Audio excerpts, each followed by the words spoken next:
I just need a tear might shed. You just get it through. But once I get my fill, I need to get away from that. I can't live there every day.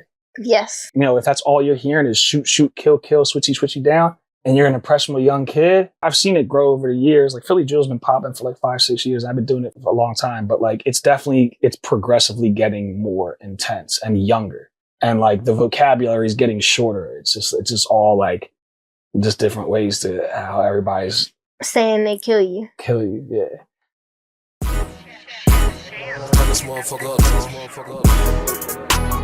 I love you, but be for real. Not every white boy who's in the studio is a culture vulture. We have our white boy in the studio today. That's true. Shep. That's true. I am He's white. the owner of the studio and founder. Obsidian. We got a little joint right there. He has more than 10 years of experience writing, recording, producing, and of course, engineering. That's his little bread and butter right now.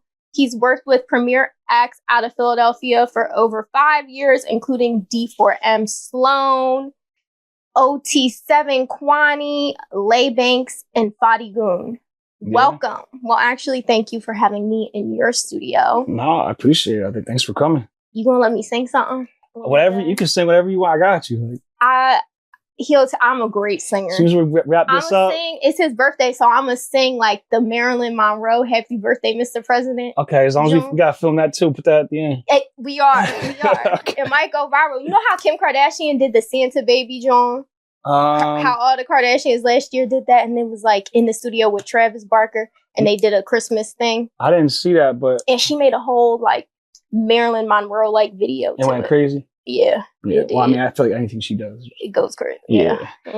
Mm-hmm. I got it. I need that family surgeon though. Have you seen what Kris Jenner looks like right now? Like how she looks 35. That's the mom, right? Yeah. No, I haven't seen her, but they all look good. I'm gonna have to show like she looks 35. Whatever the surgeon like, I'm gonna show you after. I mean, look, they can afford it. They got it. Yeah. They're in La La Land, right? They're in LA, right? Mm-hmm. Yeah. They are. Yeah. They are. Okay, so if y'all can't tell by his accent, we got a South Philly native. South Philly native. What's your origin story like? What's your background? How did you grow up? So I got actually come clean. I was born in West. I spent a lot of my childhood in South, but I'm a Jersey boy. I went to high school in New Jersey. Okay, that's fine. I went to high school in the suburbs. Yeah. That's fine. So like, but where's your family from? My whole family's from like 8th and Dickinson. Okay, yeah, that's fine. Yeah. Because I went to high school not in South Philly. It's weird because I think about the origin sometimes too. Like I definitely have like very close friends from Jersey, but like I don't feel like a Jersey guy. And at the same time, like all my roots and everything I've been doing and done is in Philly, but like I've only been living in Philly for like 6-7 years because... Right now. Yeah, before this, yeah. Because before that, I was in Jersey in high school, and then after that, I was bouncing around for a while. Yeah, but your family is from here. Yeah, but like, I don't know. Like, I claim it for sure. But like, I feel like when people say that, it's like... You would be so correct. Like, even when I was making the bio for you, and you were like, oh, I edited some things, because I don't think I could say that. Like, you could say... You define your own identity. Your identity is not for somebody else to define. It's whatever you feel close to. Okay. You know what I mean? No, I like that. Yeah. Yeah. Yeah. So. Yeah, I'm from Philly. Yeah, for sure. And you sound like it too. Well, I mean, yeah. So yeah, like everyone I'm close to is from Philly and born in Philly, live in Philly. Right. So I'm like, it's not like you saying like we're like, oh yeah, he's from Philly. He's from South Philly, and then you don't sound like that. Nah, like, oh, I know what you're saying. Yeah, like you don't have that culture, or you're not aware of how it is. Let me ask you something.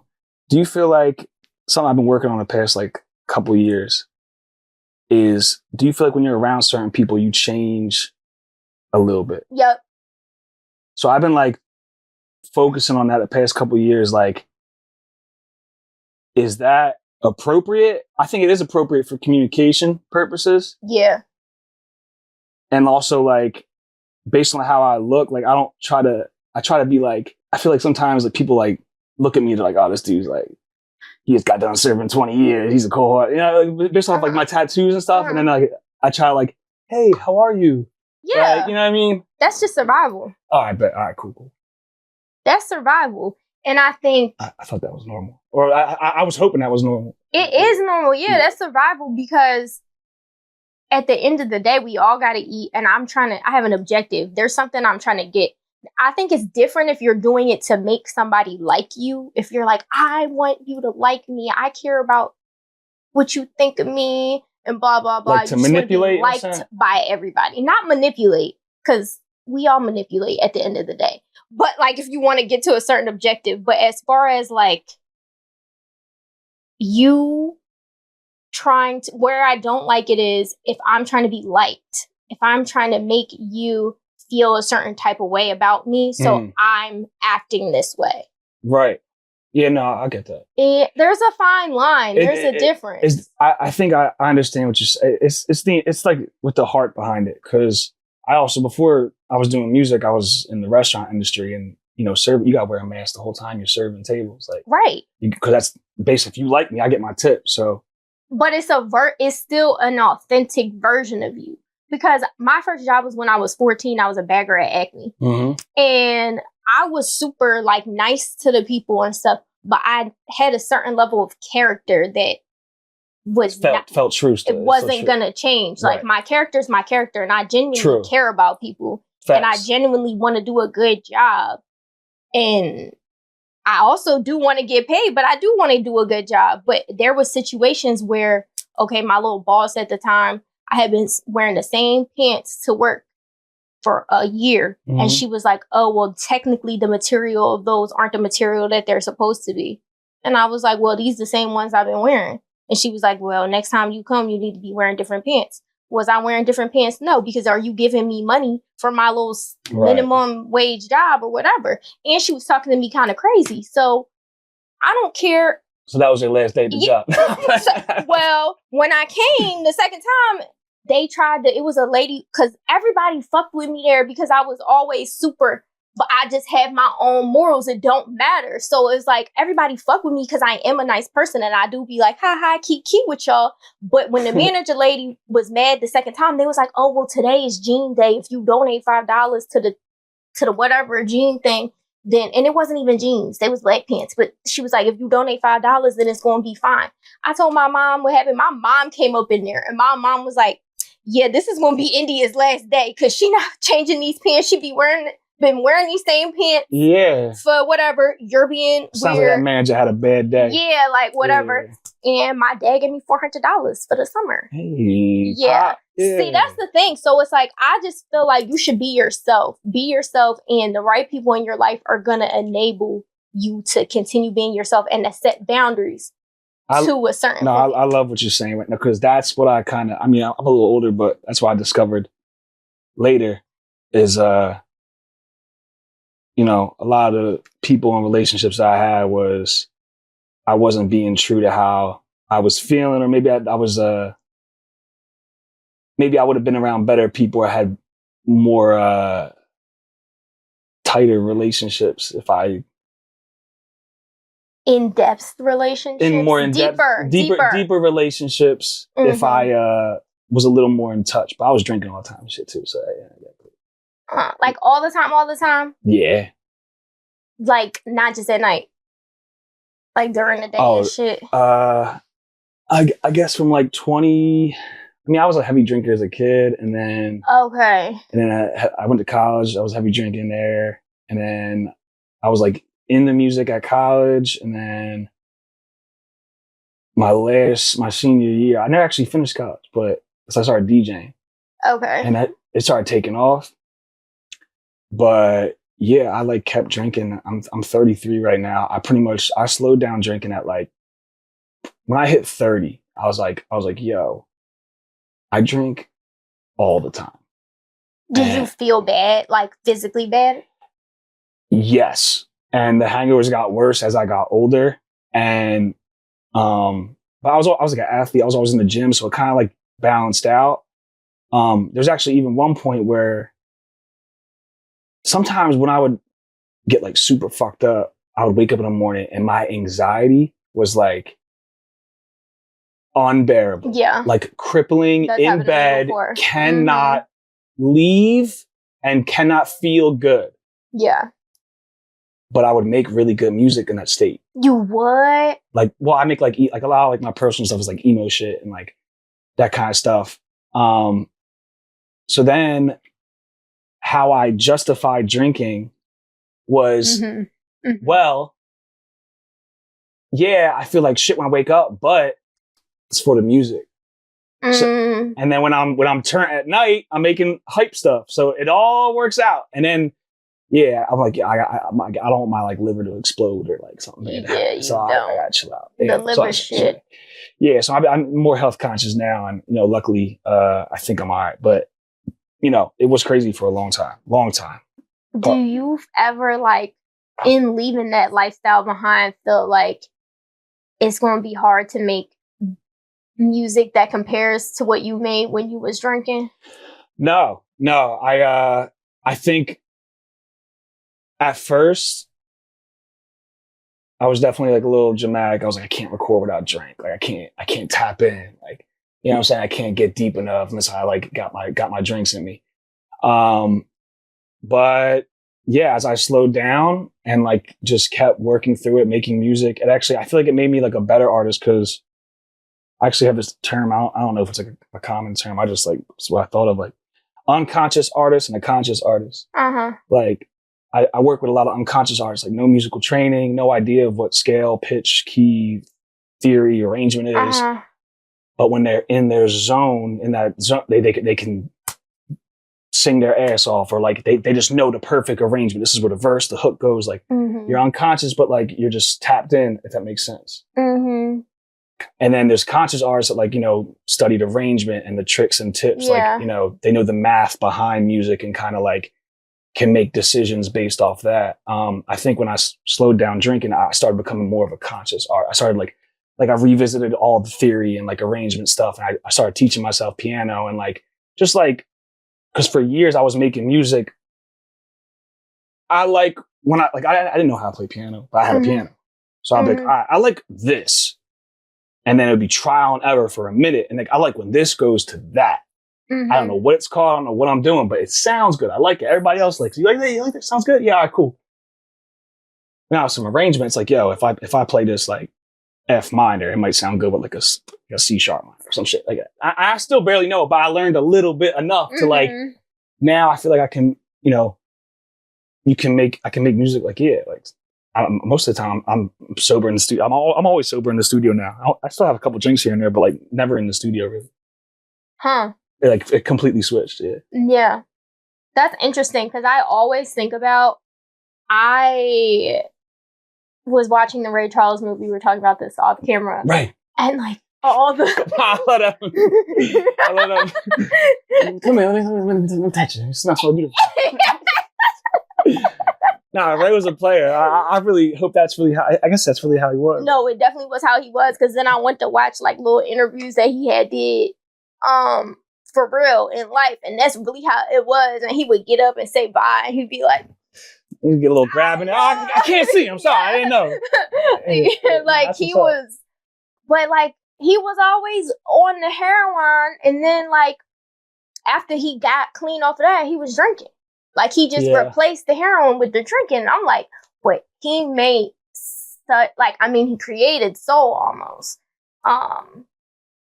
And like country and blues, like he was so innovative in music. And I'm like, would we have that without the heroin and without the... I know what you're saying. Like is the would we? I mean, look, the drug, like, in my experience, like, and I actually really don't be doing drugs. Like the only one I ever do is alcohol. Right. And that's, again, like you said, a couple drinks on a special occasion. But so this is not me promoting drugs because I don't do them. Well, I mean, that's like often. You think about like drugs and alcohol, or if you consider them both the same, like weed, cigarettes, whatever your nicotine, whatever your vice is. It helps you get into your zone. It lowers your inhibitions. That's the right word? Inhibition, yeah. So, I mean, to be honest with you, like reflecting on how I started, I was a college athlete and I tore my ACL and then I started smoking weed. I was already smoking weed at that point, but I started smoking heavy. And I was just dealing with this like pain of like I wasn't trying to study nothing. I was trying to go play rugby. I didn't even know what I came from football. They said I was good at rugby. So I was like, I'm about to just do this rugby shit. This is fire. We're partying. Like, I wasn't really thinking too much. I got hurt. And I had no idea what I was doing. I'm already 2 years into this college. You know what I'm saying? I wasn't on scholarship. Like, what am I doing? And I just smoked to kind of like feel good. And I don't know what it was, but when I was high, I loved DJing. And I kept DJing and I kept smoking and I kept DJing. And because of, I don't want to say because of the weed, but like for real, I was high, like I would practice for like 6 hours a day in this living room. And I was high the whole time. I would love to smoke and then DJ. And that's what really led to like all this whole music career. Like I was doing music before, but not really like that.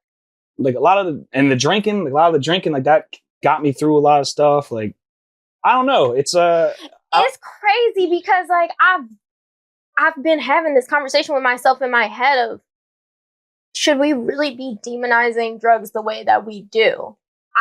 But it's a slippery slope because somebody else could do an overdose on something or like. Well, if you get the heavy stuff, yeah. Like I never really touched like too much. But like even alcohol, people get alcohol poisoning off of that, and like with weed, people. I don't know how much I necessarily agree with this narrative, but like they say, for example, Ray Charles started off with weed and he graduated to heroin because he wanted like a different type of high or a more type of high. So I just think it's a slippery slope because you never know if you're going to be that person who can be like you, where it's like, okay, these things got me through these hard times and they did aid me into the career that I have now. And now that I have that career and I've grown, I can leave those things behind. Or if you're going to be the person who now is toothless and fucked up, and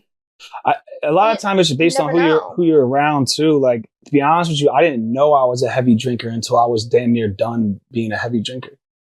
Like everyone I was around, like smoked weed, popped perks, took Xans, did coke. Like I was an angel. I just drank all day.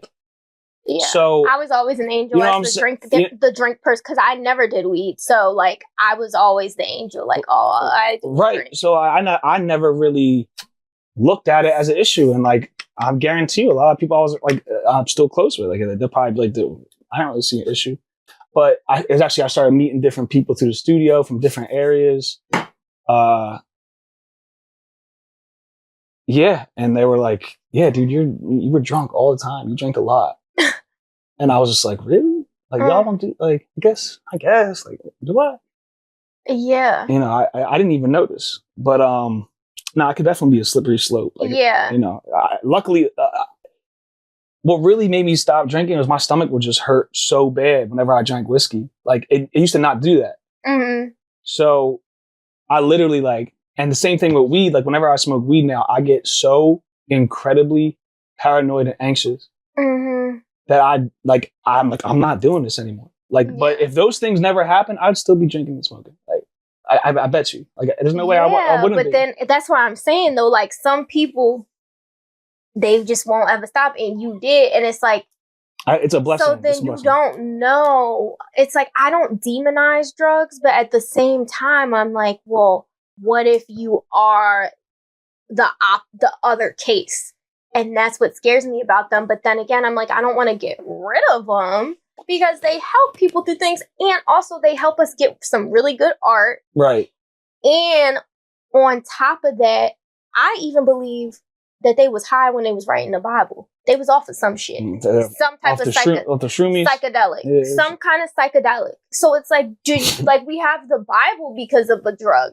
Like, no... I guess there is some facts behind that. I won't get into it. It's not all 100% confirmed. We're getting into Joe Rogan territory. But yeah, like, I don't know about that shit. I don't be listening to him, but I do I like how his podcast in general, like he'll bring on people who like are talking about things they're qualified in. I'm putting that in quotes. Yeah, because you never really know. Because you never really know, but he like brings the personality. I like that aspect of it. Like, I sift through every once in a while. If I got a long drive, like I look for like a comedian or something. The main thing I like as an artist and producer or whatever, like that I like is his consistency. Like, yo, at the end of the day, he's got somebody talking about something like every time I revisit him, like a couple weeks, 3 weeks, a month. I missed like 40 episodes. Yeah. You know, same thing with like Gilly and them. Like they're doing their thing. Like they're consistent, and that's.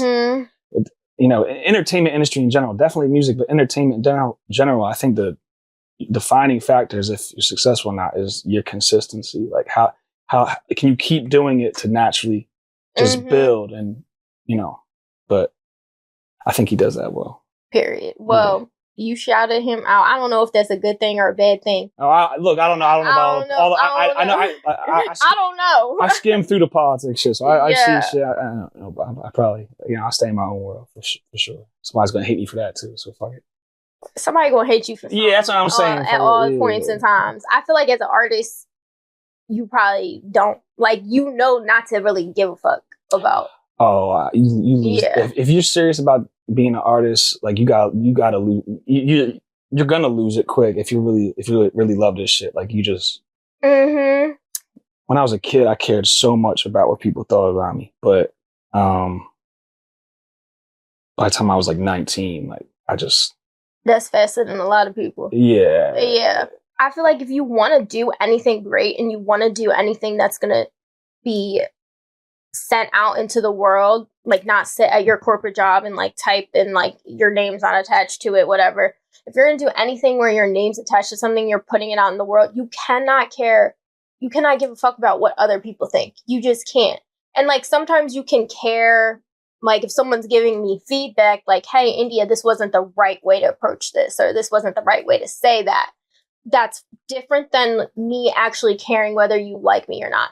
That's why I like ended. That's one of the factors of like why the other podcast that I had with the girl ended, because at the end of the day, she cared what people thought. You can't have a podcast where you're talking and you care about what people think. Like, I just don't think that's possible.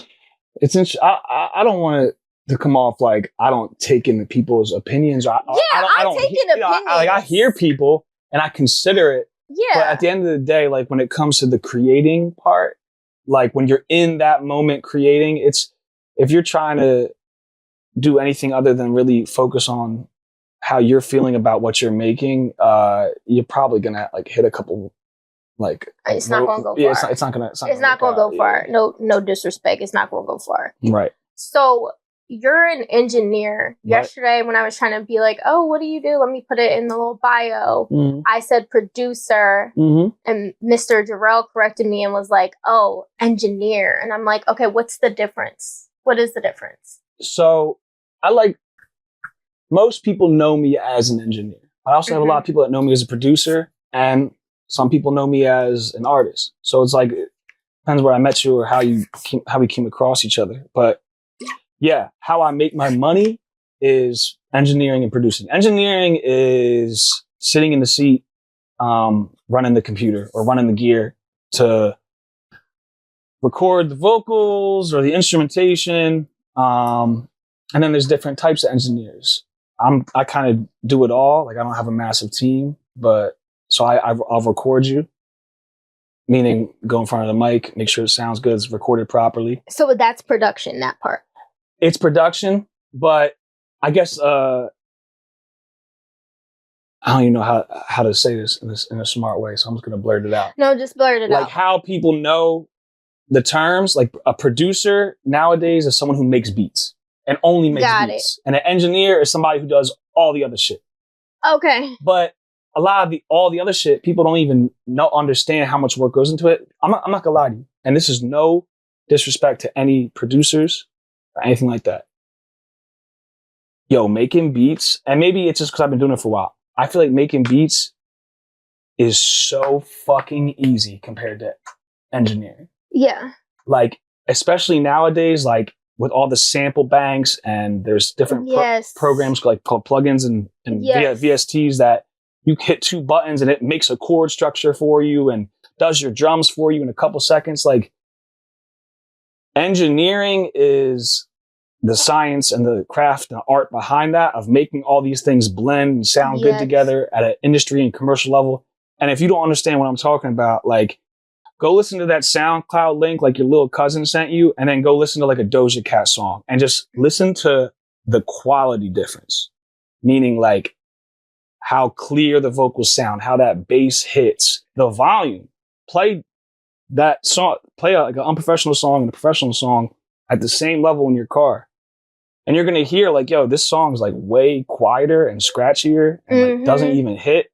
And this song like sounds perfect. It makes me want to turn it up more. Yes. You know, there's a whole science behind that. But yeah, engineering is the one who focuses on all that stuff. And producer, I feel like, goes in there and just cooks up. That's what, but a producer is so much more than that. But I feel like nowadays, most people like consider a producer like, oh, you just like make beats. But it could be more than that. But okay. Yeah. That actually, I needed it in the layman terms because now I get it. Did I explain it all right? Yeah, that was good because now I'm like, okay, I get it. Because I really didn't know the difference between a producer and an engineer. But I know all these pieces that you're talking about. And I'm like, okay, I know which pieces you're talking about. Because even like in editing the podcast and editing the audio. Oh, yeah, you see it with like the softwares and all that. And then you gotta like beat the DB stuff and like try to get the volume right and all that. Like that stuff is hard. It's like a different language, right? Yeah. Yeah.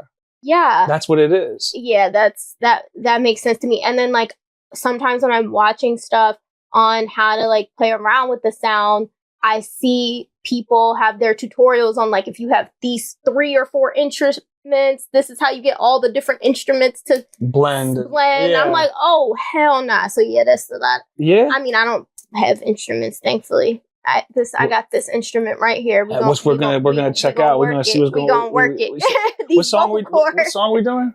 Miss Happy Birthday, Mr. President. Happy birthday, Miss Marilyn Monroe. Right. Marilyn Monroe. Got you. We got a birthday boy in here in the building. Yes, we do, my man. Shout out Jarrell. Yep. He don't like his birthday though. He told you that he be scary about his birthday. That's all right. I'm the same way. Oh yeah, you're a Taurus. He told me, right? Yeah. He told me. I remember. What's that mean?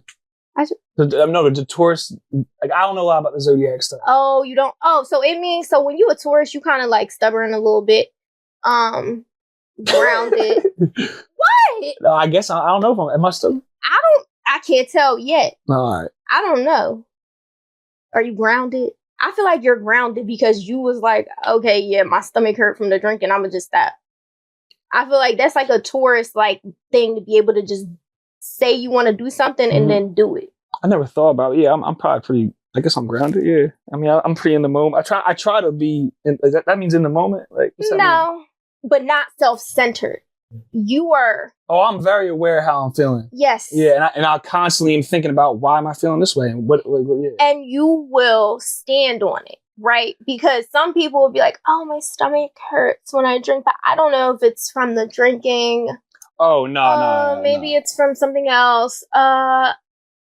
Jarrell, what do you think? Do you think it's the... And maybe he says no, and I'm like, okay, I'll just keep drinking. I'll just think about it. You're like, no, I felt this. Yeah. I am confident that it is because of this liquor. Well, I was feeling good before I put the whiskey in me, and then I put the whiskey in me, and every time I do that, my stomach hurts. So I'm going to stop drinking this whiskey. Taurus. Yeah. Taurus. Yeah. And like, okay, so I'm a Cancer. So we're like more like feelers, emotional, but like are able to find middle grounds, but we want to like understand things. So for me, if I was in that position of, oh, now I'm drinking and my stomach hurt, I would be like, how did I get here? What did I eat? Did I sleep enough? Did I drink water? But like, how did I even get here to the point that I am drinking and my stomach hurts? Like, who hurt me? Who hurt me for me to be drinking this much? Like, that's where I would go. Oh, shit. Yeah. Yeah, as a Cancer. That's what I'm saying. Okay. It's different. My mom just got into all the astrology shit. She did? Yeah. What's her sign? She told you? You know her birthday? September 24th. She is either a Virgo. I think she's a Virgo still. Yep. I don't know, but she's okay, like, so she an earth sign too. Yeah, but she's like, she's more neurotic than I am. So like, she'll call me tell her how my day is going. She's like, yup, I knew it. I'm like, what? She's like, read your horoscope. So you. And I'm like, what are you talking about? Like, and she now she's like, she's hung up on this horoscope. So like, she's like checking her horoscope, my dad's, my brother's. See, that sound like me when I get her age. Yeah. That's gonna be me. Well, I mean, look, whatever works. That's gonna be me. No, it works. See, cause she's been calling you and she been saying.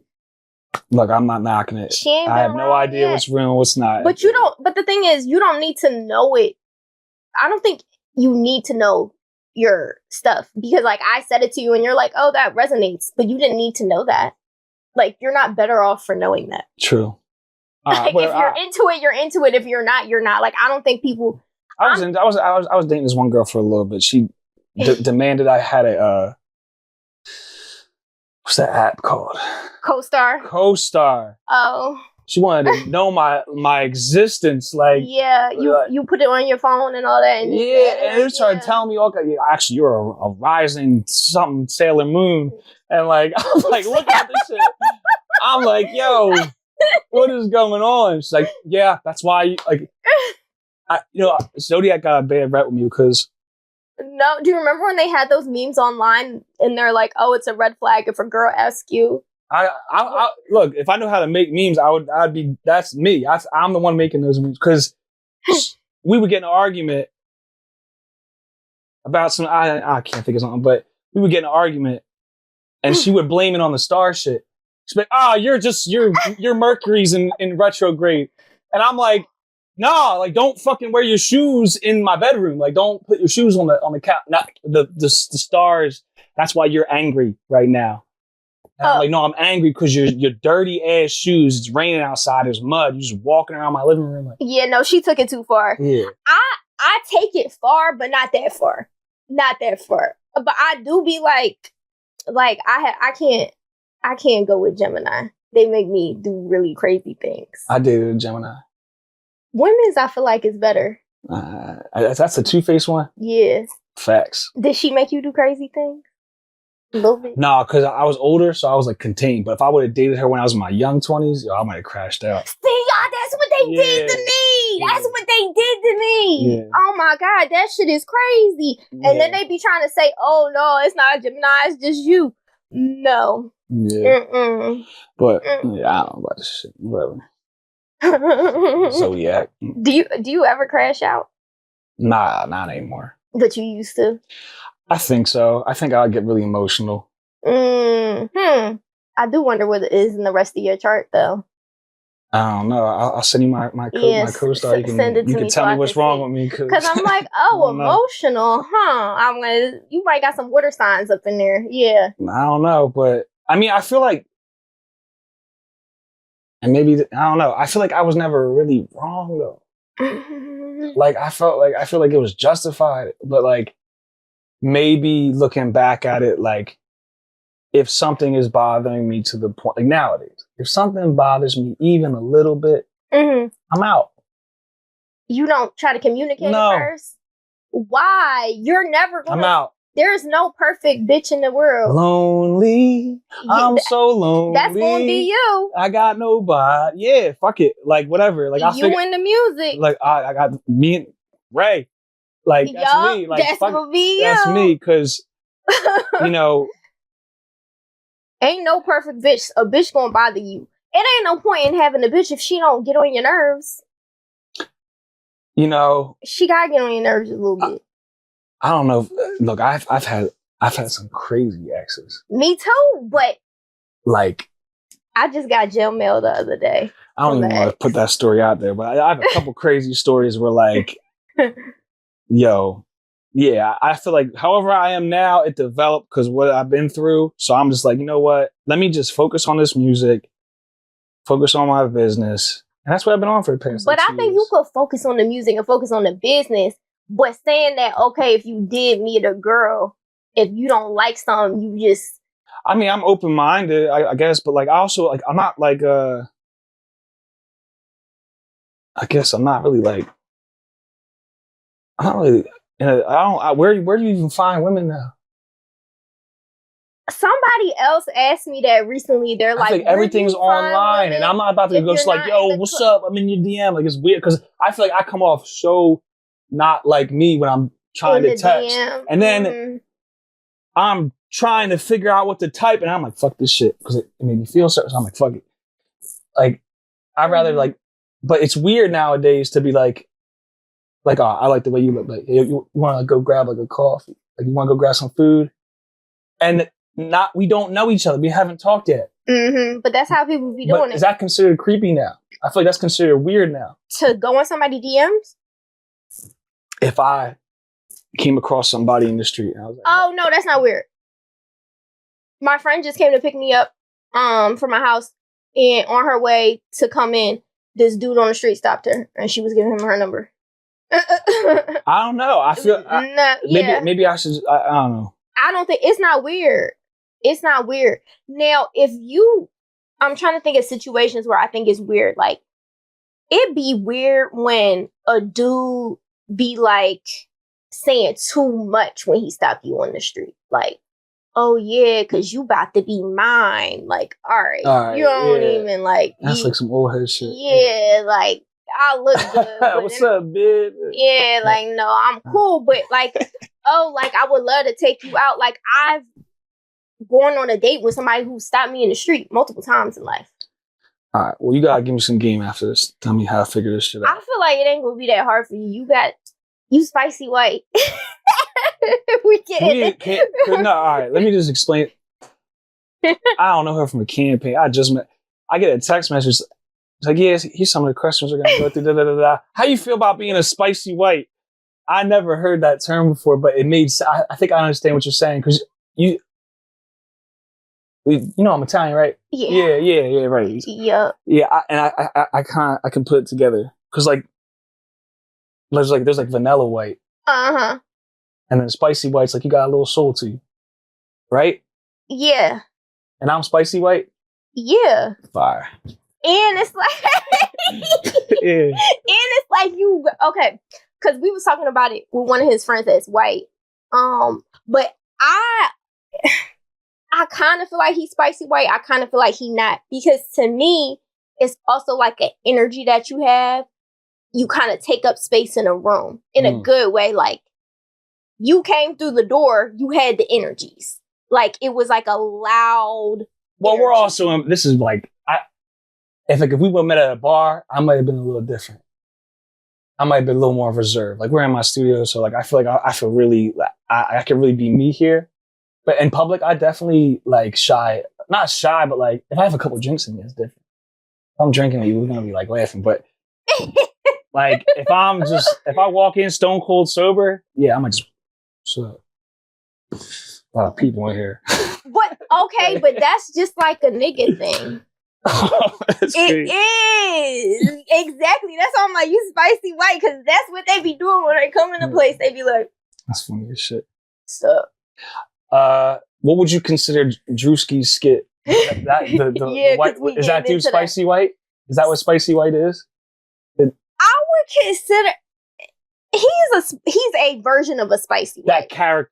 Yeah, character. That's one type of spicy white. There's multiple types of spicy. You gotta put like I don't know if you do the graphics on your show. You gotta put the chart right here, like different versions of spicy white. Oh, that's cute. I need to see it. I need to see it. I'm gonna make one. And I'm gonna post it on social media. And put my face where I'm at on the chart. Like, let me know where I'm at. Level of spicy white. That's actually iconic. When you said first, I had to think about what you were saying, because spicy means something different. Like when I hear someone say spicy. What do it mean? Spicy means like, how can I say it? Homosexual tendencies. Oh, to me that's fruity. Fruity works too. Or a little bit too much sugar in your tank. Sugar, yeah. Sweetness. Yeah, not spicy. Spicy, yeah. He came in like somebody coming in the locker room, like he just doing some weird shit with his nipples. Yo, he's spicy as shit. Like, that's what y'all say? Spicy, I say sweet. Sweet and sugar in the tank, not or metrosexual. Metrosexual, like my brother called me metrosexual because I had these pants actually. Are these metro pants? Yeah. What does metro mean? They're towing the line. Metro is like... What does Metro mean? Okay, who's an example? I gave an example the other day. Bad Bunny. I don't really be watching this shit. You don't know what he look like? I know what he looks like. I seen him on Instagram. Prince. Oh, yeah. Prince is spicy as shit. But he's fire. Okay, yeah, that's not what I mean by spicy. I don't use spicy like that, but yeah, spicy white. Oh my god. That's what the thing is. I done asked ChatGPT. I said, ChatGPT, do you consider a South Philly Italian? You asked the computer this? Yeah. Did it a spicy white. He said, yeah. He said, ChatGPT, he said, you spicy white. Mm-hmm. Yo, this shit is getting crazy, bro. I'm just waiting for like the robot. Like I'm loving this AI stuff. I can't wait. Yeah, I can't. I want like robots I don't walking want around, the robot. talking, Have laughing. Have you seen that movie where Megan Fox was the robot that they brought home? I feel like I saw commercials for it, but I never watched it. She looked good in there, but she still got it. She do. I don't know why she got the fake yitties, but yeah, she still got it. She's had some touches of work. Yeah. Good touches. I heard a rumor she was a man. Nah, I'm playing. I'm like, not her. No, because I'm good at that stuff. I be on that LA shit. Look, especially all the experiences I had running around this music industry. Like nothing surprised. Not only bothers me, but nothing will surprise me anymore. Like this is the craziest industry. I'm sure. I mean, I guess it was just. What do you think? You think everyone, the world's crazy, or you think the music industry is like especially crazy? That's actually a very good question. I think entertainment in general is just crazy. It's crazy because to be an entertainer, you have to be able to step into a different character. Therefore, any type of entertainer, you're performing. So, therefore, you have to tap into some crazy shit. Yeah. So if you have to be able to tap into this crazy shit, there is the propensity for it to go overboard. And the types of crazy that you are, like you can get crazier depending on the type of art you do. Like them actors and actresses, like you liable to go boo-coo bonkers. Yeah. Because you're like playing a whole movie as a whole character and you got to prepare for that for months. That's what they said what happened to Heath Ledger. Yep. He just got too into the Joker, that Joker role, and then he overdosed. He couldn't stop taking the sleeping. Mm-hmm. Yeah, I was watching something on YouTube, but it was just like going through all these different actors and how like it affected their actual lives, and they developed developed habits and stuff, and it's just it's pushing the your mental boundaries like to the limit. Exactly, and I think with music, even though it's not as extreme as acting, but it's like if you're a performer, you're getting on stage and you're entering into a character. You're giving an interview. You may be being your authentic self, but you're being an exaggerated version of your authentic self. That's where the drugs come in. That's where the drugs come in. So, because when you we got a show in an hour, and I'm not feeling it. I don't want to be that person right now. Take this, do this. You're gonna be that person. Period. Right. Exactly. Yeah. And some people can enter into that without having to do the drugs. And that's like rare. A talent. Like, I don't know any, like, I know Jarrell. Mm-hmm. He's the only person I know that is an artist that, I mean, let me think, sober artist. Now I don't want to say, like recovering artists is different. Mm-hmm. Because they work. Yeah. And they just, you know what I'm saying? But like stone cold sober from the jump, or like just not into it. Like every artist I know does something. Yeah. So it's like, but I think that's a factor of the demands that the music industry puts on you. Because did you see that Avicii documentary thing? I did, and I was a big fan of Avicii when he came out. I loved that. I was there for that whole, because when I was DJing, I was doing the EDM. Mm-hmm. So I was right there with that bubble. I was in the living room with the headband. Yeah. I'm right there. Yeah, no. So that when I watched that documentary, the first thing I did was text you, bro. I was like, don't ever let nobody make you do too many shows. I'm scared. And I don't want to lose you. somebody in his camp like said some of that documentary was cat. Like a lot of like some stuff in there was like, I don't know. It's been a minute since it came out like last year, right? Mm-hmm. But one of the ex-managers or something, maybe he was trying to save face, or I don't know what the situation was, but that's something worth looking into because I heard like he might have not been like the angel they portrayed him at. But who knows? I'm not saying I agree with that. Yeah, because you don't know. You're saying there's doubt. But I met some of my like especially when I was coming up in Philly, like DJing, I was opening a bunch of different clubs. Like the opening set is like usually like a local guy. Mm-hmm. Most shows you have like 3 or 4 DJs. You got like the 9 o'clock, 10 o'clock, 11 o'clock, 12 o'clock slots. Openers like 9, 10 o'clock. 11 o'clock's probably touring with the guy. 12 o'clock's the main guy who's everyone's coming to see. As an opener, we're all in the same green room for the most part. Mm-hmm. So I was opening a lot of different shows, and I was meeting a lot of these people that I really looked up to and had a idea of how they would be. Mm-hmm. And it wasn't that. So, yeah. It's, I don't know. I had no necessary opinion on like how good of a person I thought he was, but at the end of the day, he was overbooked and overworked.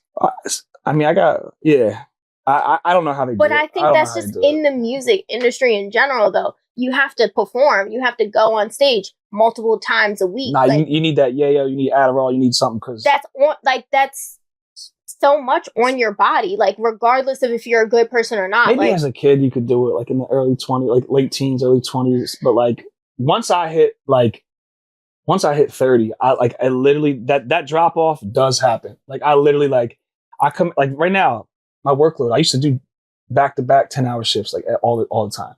Nowadays, I max out like 8 hours. And if I do that, the next day I'm probably taking off. Like rarely am I doing back-to-back anything. I need my peace, my rest, my rotation. Like I need that. Yeah. So I don't like these guys that are like in their mid-30s still touring the world. Tiesto, this one DJ, he's in his 60s. Yeah.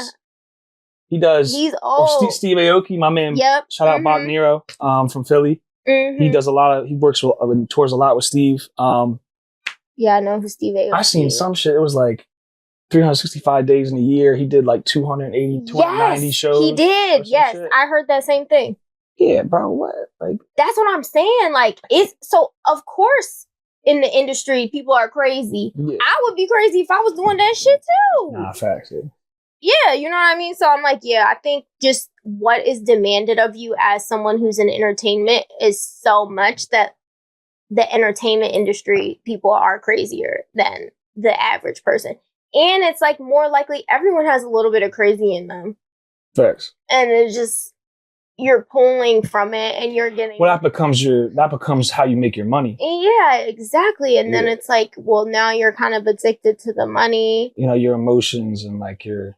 Mannerisms become, especially in the social media age, where like I feel like it's more important for an artist to have like a social media presence than it is good music nowadays. Like 100%. And don't get me wrong, like I do think good music's always gonna shine through. But there's definitely a good amount of people that just have the right cameraman and the right budget for certain gimmicks. Mm-hmm. Maybe that's always been a thing, but I feel like I see it all the time. I feel like regardless of like social media has made it a bigger deal to have a certain image, but regardless, the image thing has been constant. Yeah, you always need, Yeah, even if it wasn't social media. Social media just makes it to where you have to like whip it out faster and faster and faster and faster because you always have to have content. Yeah, I can't do it. That's why I'm so underground. I can't do it. Yeah, I try. I'll try like once a year. I'll last like a week, and my shit does go up. Starts going up. But I'm like, yo, I'm not about to be on this phone every day. Like, I can't do it. Yeah, you have to be able to like pay people to do it for you. Because like, I don't think it's possible to just do it all yourself. You have to have people behind you, like helping you. It's not possible.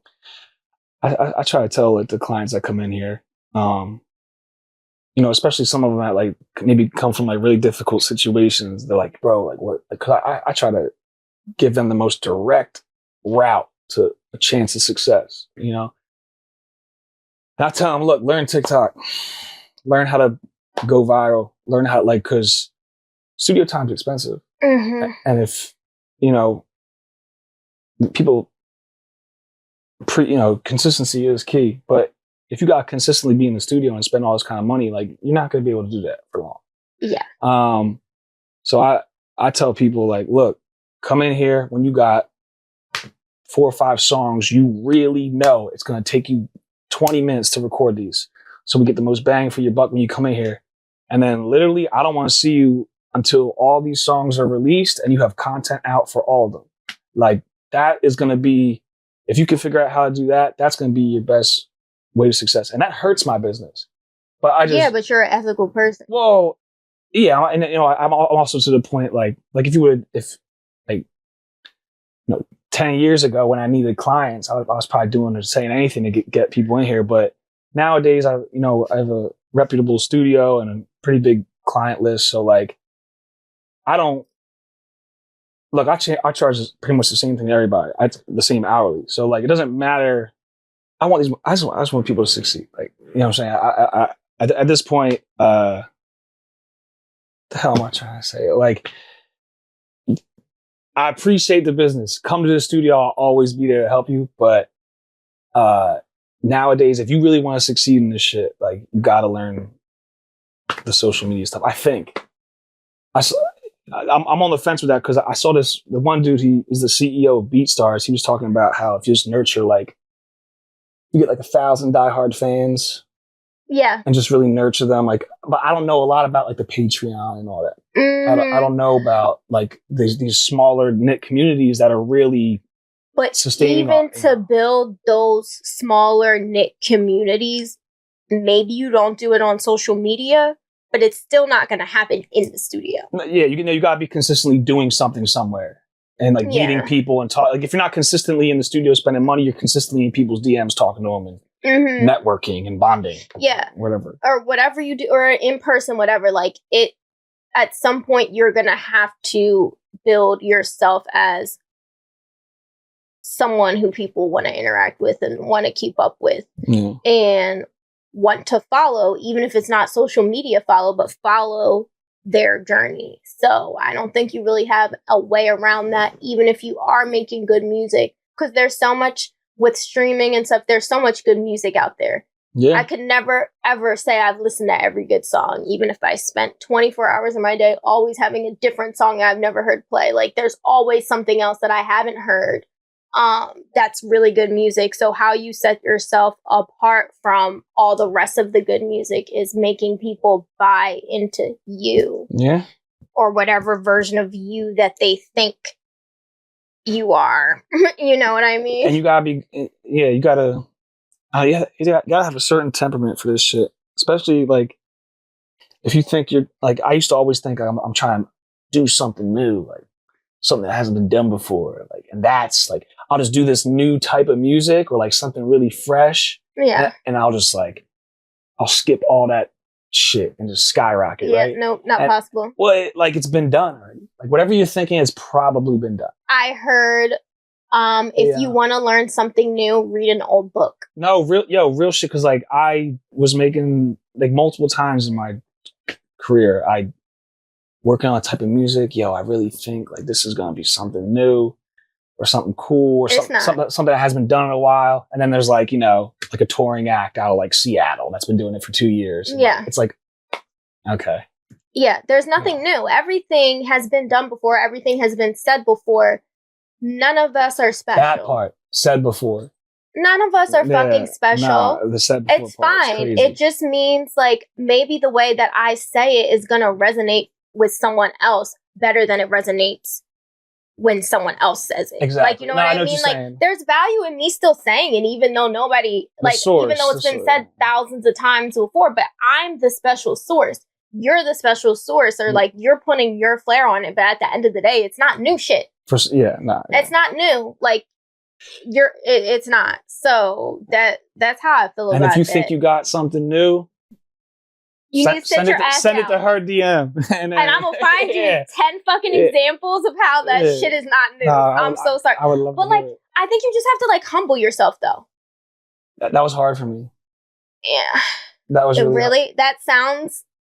I feel like you're so humble. Well, I don't know if I was always this way.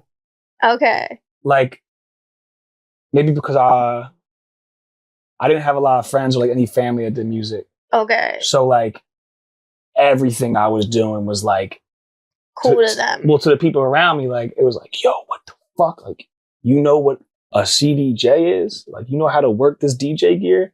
And I'm like, yeah, bro. Yeah, I'm a fucking man. You know, and then you throw in the drinking and the smoking, you're a little delusional, you're a young kid. And then I had a homie living up north going to Kane University. You ever heard of it? Mm-mm. It's like in Union, it's like right by New York City. Okay. So I was like 23 at the time. And I was like, I'm just gonna go all in on this music shit. I was like working in different restaurants. I'm like, I'm gonna go crash on his couch and I'm gonna intern at this studio in New York. Mm-hmm. The reason I'm telling this story is like, yeah, you get to New York and you are around someone like the guy I was interning for was like one of like he mixed like Biggie and like Just like was like best friends with like Just Blaze and shit. And it kind of that taught me like, okay, I knew there were levels to this shit, but then like I see all there's also 20 other interns that like went to Berkeley and like played piano since they were 4 and like have the money to have everything they need. And I'm coming up with a broken laptop. I just took the train an hour and a half. I'm like, yo, I know how to DJ. That's sick, right? And they're like, yeah, everyone in fucking New York's a DJ. I'm like, okay. All right, I got some. New York will fucking humble you in the best way. Yeah, I mean, I can't stand the traffic because like it's, you know, I know. I can't. But New York is. It'll humble you in the. Nah, definitely. Like if you, I tell people because I went to school there. I went to NYU for college. Thank you. Oh shit. Oh man, us lesser than.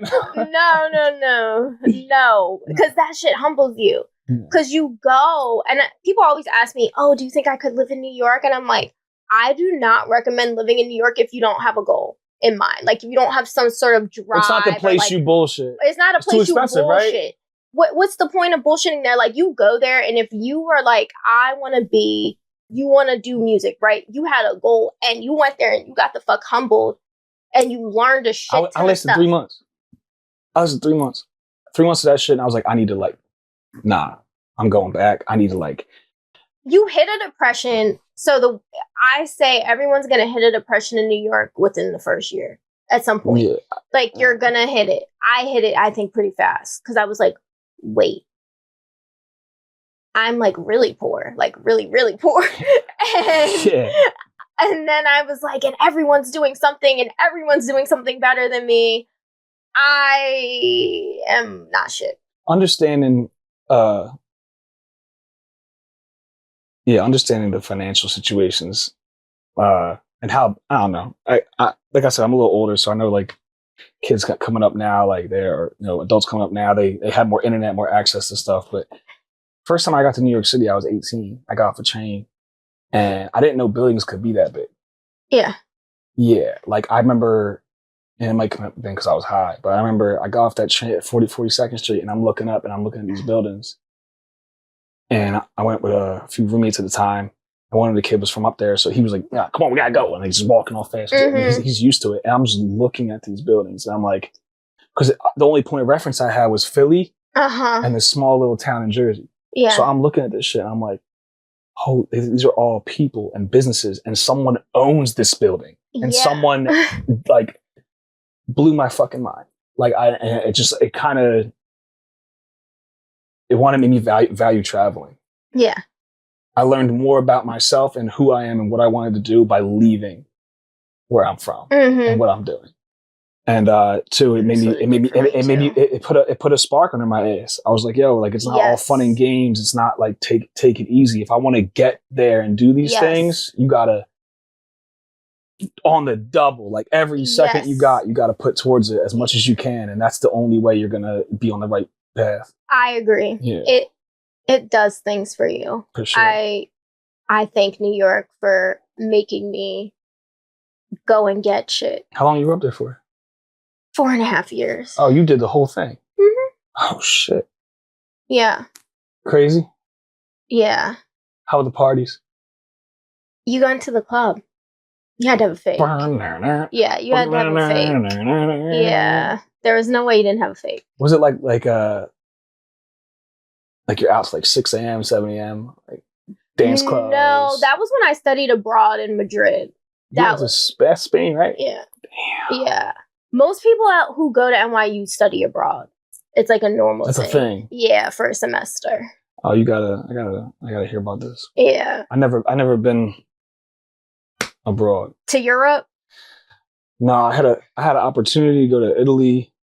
Like with your family? No, I had a client who he was doing security for like this really big Italian trap drill rapper. Like Italian trap drill rapper. That's something we'll tap in, but like I'm like, okay. Nah, we'll tap in. They had this like crazy buzz like 2 years ago, but basically he was running security for him. And I was working with a few artists out here, but they were like locked in.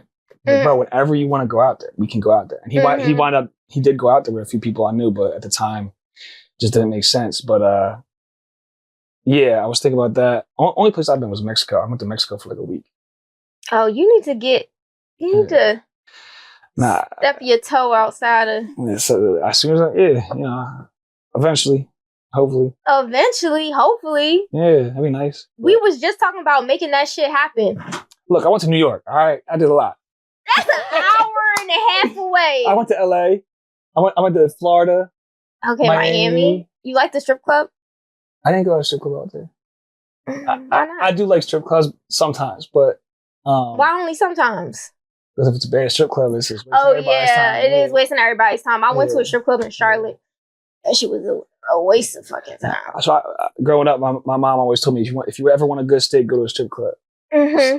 I heard it was chicken wings. Chicken wings too, probably. But strip clubs, yeah, and they do. They got the best steaks, best food. A lot of times they got really banging food. Mm-hmm. There's this one in Florida where they like have like this 8 to 9 p.m. happy hour, and they be serving the best food. It's not right in Miami. It's like 40 minutes out of Miami. I forget the name of it. But I do love strip clubs, and I like going to them with my one friend. Her name is Mantra Sounds. She's a DJ. I hope she sees this. Hi, what's her name?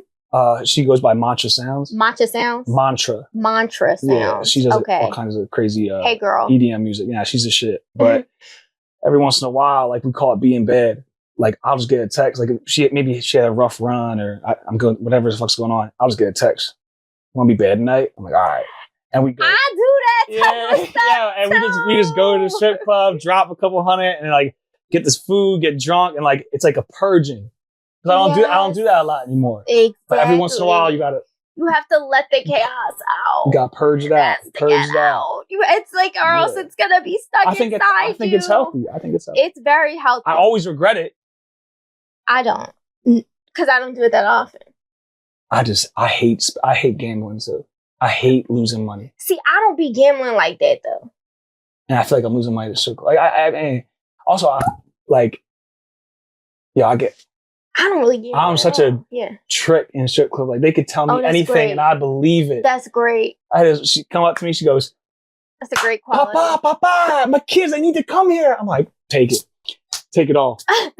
Take it. I'll go. I'll pick them up. I'll go. Like, you know what I'm saying? Because it's so transparent that they're only talking to me for money that I like it. That's what a lot of people have said. Because you're being real. It's like you don't think that, maybe this could be more. No, but look, maybe, but I don't, I'm not, it's not even like that. This is transparent. She's at work. Yeah. I'm a customer. Somebody at work. Yeah. Exactly. But, yeah. Well, if you like strip clubs, you gotta go to Miami. We gonna go to Miami. I'm down. We gonna go. We gonna make a group trip to Miami. I like the water. I like going to the water. I go to the water too. I used to surf. Oh, you did? Yeah. You ever been to Puerto Rico? I've been to Mexico. Oh yeah. Puerto Rico's this country though. That's another thing. I don't like flying. That's why I don't go nowhere. I hate flying. Like hey, I got my brother's bachelor party coming up. I'm playing something for him. We're going to take a trip. Yo, I'm like, I was trying to convince everybody. I was like, yo, we'll get an RV.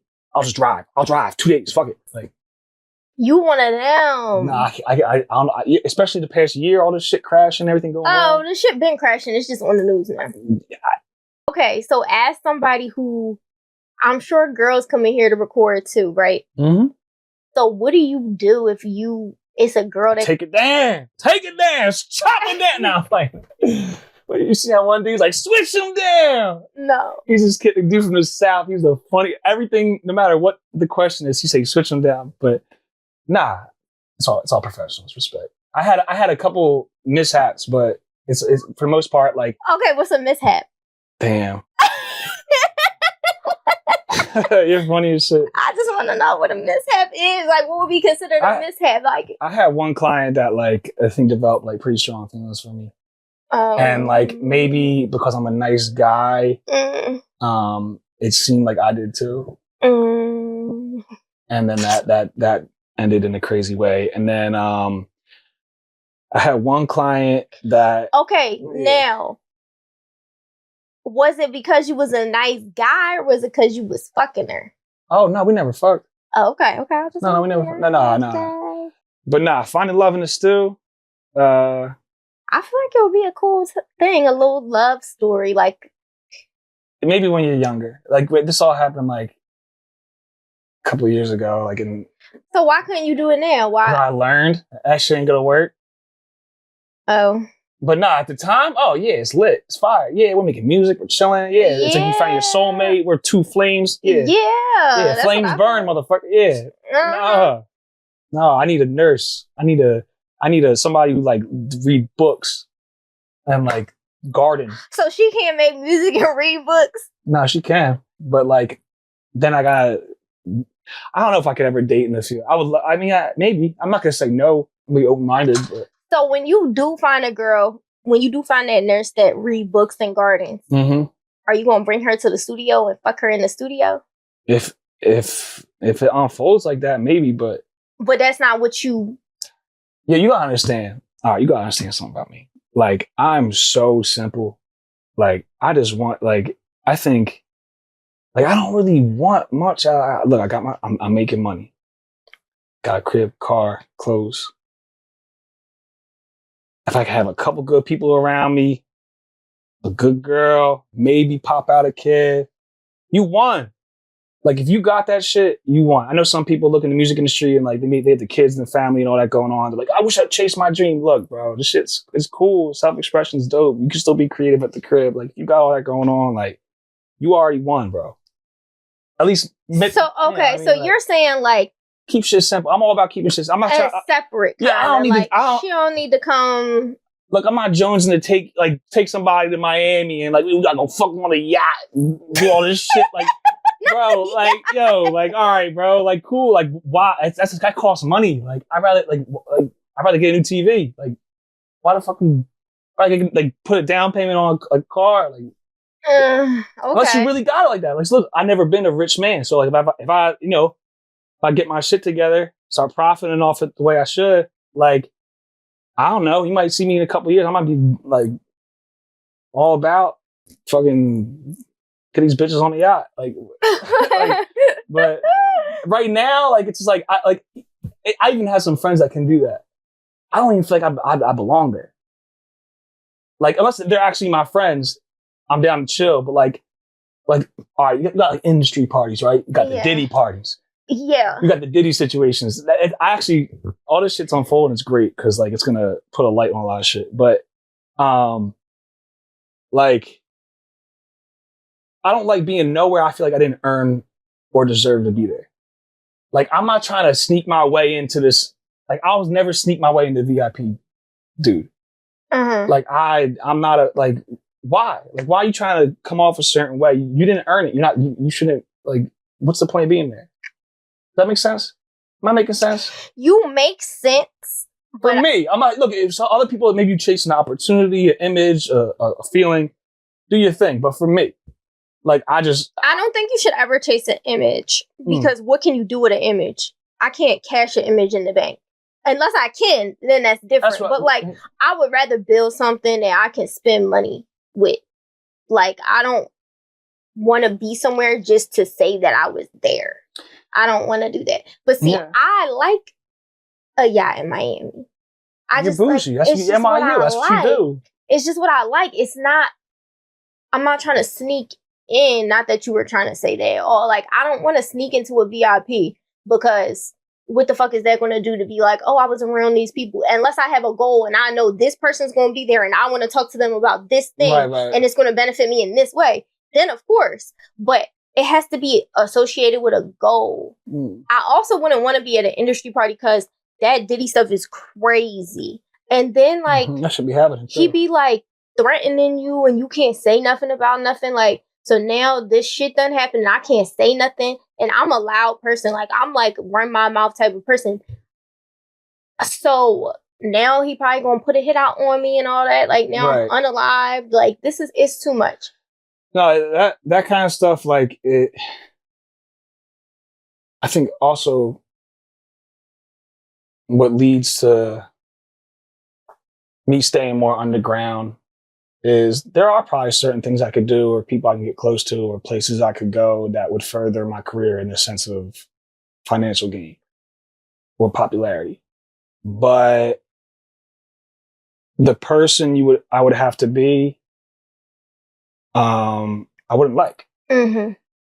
And that's a fact. But also, why so many artists maybe decide to take that path is because they're not also an engineer, producer with their own, like, who worked. Don't get me wrong. I grinded for 7 years to get this job.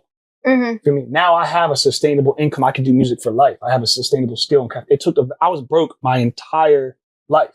I'm still like, you know what I'm saying? Like, like, and also I sacrificed a lot as far as like all my friends I grew up with got kids in the house and other shit going on. You know what I'm saying? Yeah. Like, you're gonna really, you have to be built a certain way, and the cards have to be dealt to you a certain way for it to really make sense for you. But if I didn't have the sustainable income, like, and I wanted to be an artist and do music for a living, I could see why some of these people make these choices. Is what I'm trying to say. Basically. Yeah. Like, I have an out. Like, look, at the end of the day, if I don't want to do something or I don't fuck with somebody or something's not working out for me, go back to my stew, work with my clients, do my thing. You know, but if like I'm putting all my eggs in one basket, which a lot of artists do, into this album, this EP, this music video, and I need somebody to fuck with me and do this and I need to do that. Like, yeah, you're probably going to have to make some decisions. Sacrifices. Yeah. And you're going to end up with all that baby oil on you. You don't seem to have a problem with it, but like, you know, some people might have a problem with all that baby. I wouldn't do it. I wouldn't do it. I'm messing with you. No. Nah, I actually, you want to hear a crazy story? Yeah. Does that make sense with the program? Yeah. All right, bet. All right. The program is, it's up to you. I go out to LA to work with, this female artist. And then, basically she tells me a situation. I had done a session for her previously in Philly, like a year before. And she was like a relatively new artist, but she had an image and she had a pretty sick voice. Couldn't really write songs. Didn't really understand music, but a very solid, unconscious artist. Okay. Feel me? Solid. Yeah. A lot of potential.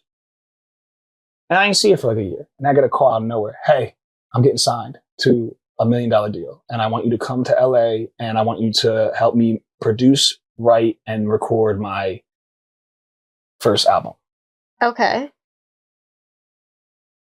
Didn't make sense to me. Because I'm like, but you know what? She's in LA. Maybe she just shook the right hands. Someone saw the same thing I could see in her. My gut told me from the jump, this don't fucking make sense. But something you'll learn in the creative field and maybe just in life, you can do whatever you want as long as you're getting paid. You know what I mean? It's not, you know, like, okay, so, this is going to be my price. I need half up front. And I charged a lot. And how I looked at it is that if it works out, there's all these plus sides. And if it doesn't work out, I made what I would have made if I worked a full month in Philly. So there's really no loss. It's just an experience, everything to gain. Mm-hmm. It used to not move like that. It used to just, you know, because I didn't have a solid base. It all comes back to how important the studio is. It gives me the opportunity to decide what I want to do in this industry. Mm-hmm. When you don't have money and you're sleeping on floors and you're strung out, and if you have addictions or whatever, and you just need to go, move, do, you're going to end up in a lot of bad situations, and that hole can get deep really fast. Mm-hmm. But we worked out the terms. Dude calls me, the head of this label. Basically, it was an independent label, mm-hmm.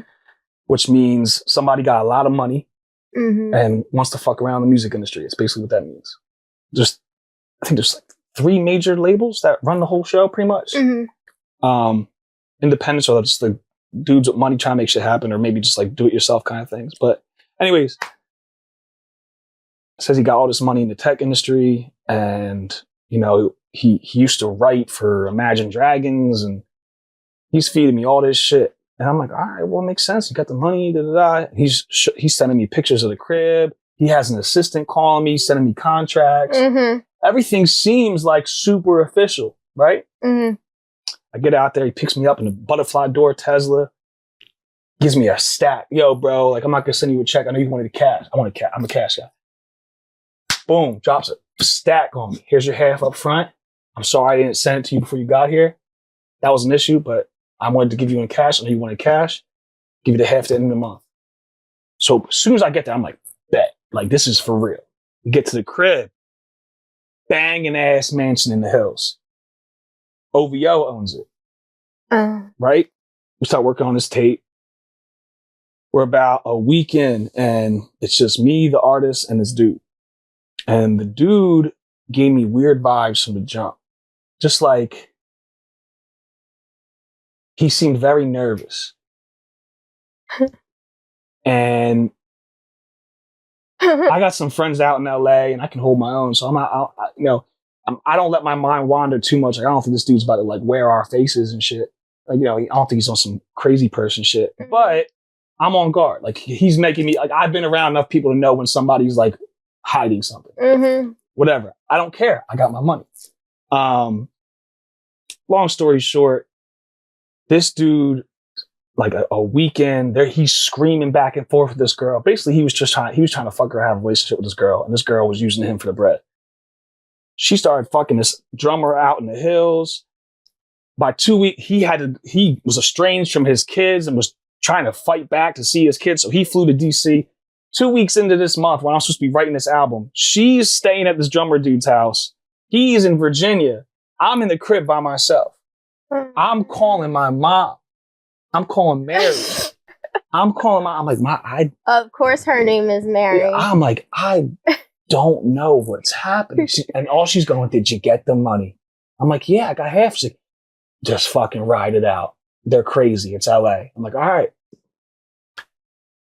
I've been around drug dealers, killers, gangsters, playboys. I've been around everything. I had never felt that level of mental stress that I felt being around this dude's energy from LA, right? End of the month comes, she gets kicked out of the house. There's like 3 days left. I have a homie, really close friend out there who I wound up spending my days with. But the last day, I still needed to collect out half money.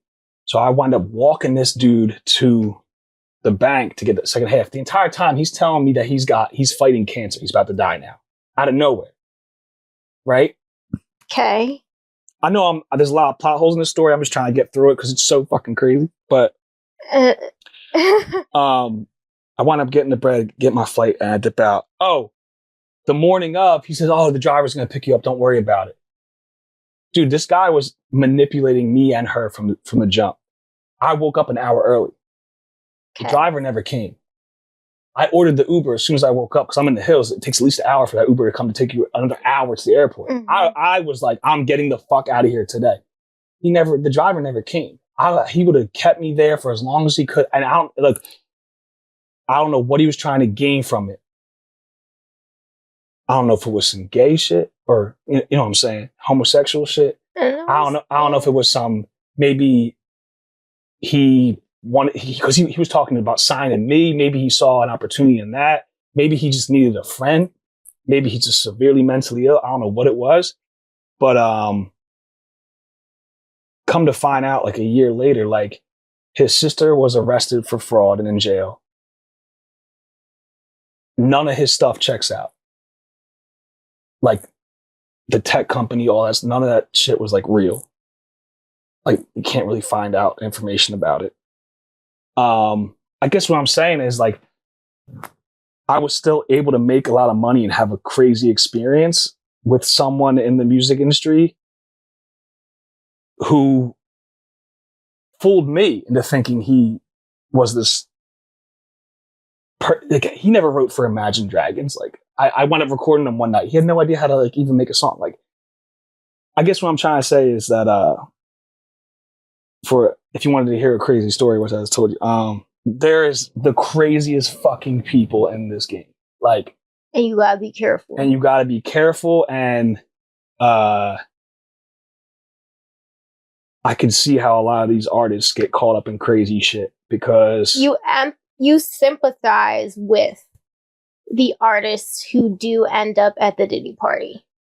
To an extent, like obviously you gotta know all the facts, but yeah, like, but you like sympathize. It's a home for the lost and the broken. So like even myself, I had to learn the hard way. Like you can very easily be manipulated. Somebody can hold what you never had right in front of your face.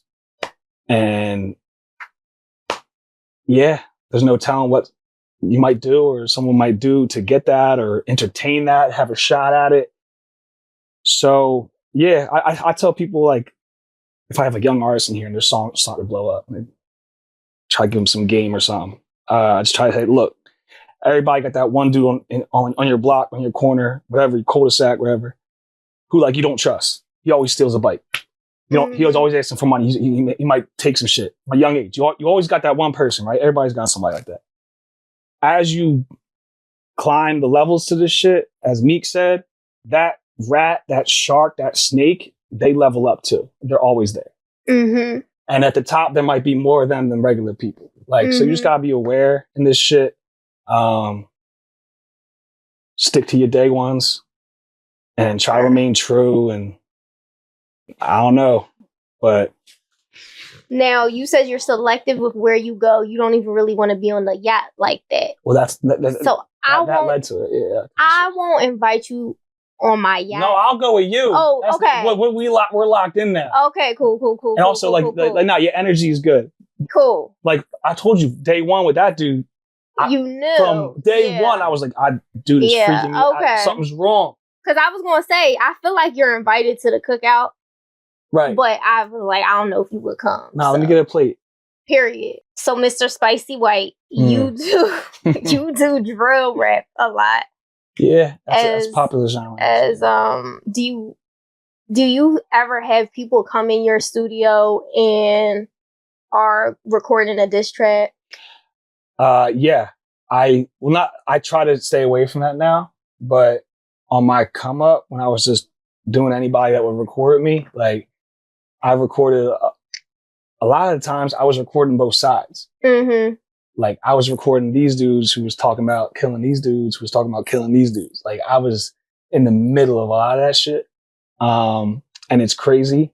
And I've really stepped back from doing that kind of stuff. Some guys still come in with my other engineers, and there's some dudes that I still work with that we have great relationships. But like the gun violence, all the crazy street shit, like I'm not gonna lie to you, like when I was younger, maybe I wasn't as intimidated, but it's scary. And like these kids in Philly are not to be fucked with like, at all. No, this is like they are real. Like what they're saying and their energy. Like they don't care who you are. They don't care what it is. If you look at them or do something the wrong way, like you could be a victim very easily. And I'm like one of those people who's also not afraid. We've been around it, right? Yeah, but then the youngs, the YNs. Yeah. I'd be like, I try my best. Let me not do nothing too crazy around these YNs. Let me act right around these YNs. I mean, look, there's a lot of anger and there's a lot of pain. So I sympathize and I try my best to communicate. Even if like some of these kids that come in, they don't even want to talk. They don't want to take their mask off. They just want to sit here and they're dealing with whatever they're dealing with. I try to get something out of them. I try to give them a moment of peace, or try to, if they're doing music, I try to help them in any way I can. But also, why I'm kind of shying away from that is like in the past 7 years, I've had over like 20 artists die. Oh my goodness. Yeah. So like, and some of these guys I was really close with. So like you go to enough funerals or you see it, you hear about enough kind of stuff like that. And look, it affected me like profoundly. So I can only imagine what it's doing to the people that like, these are like their best friends, but it's just too fucking crazy. It's like, it's the realest it gets. And I'll never really try to shut my door on anybody if they're really trying to get their music done. But yeah, there was a point in time where I was questioning, like, yo, am I like making it worse by like making this song sound amazing? Mm-hmm. Well, or good. I don't want to like gas myself up. Like that's the humble. Yeah, but I'm saying like am I contributing to this? Because look, like no matter what someone's done in their life, like they're also a human too. Like they, but so I try my best to like help these. I don't even know how you help, but like I just try to be nice. Like maybe you got nothing nice, no one being nice to you. Like I try to be nice, but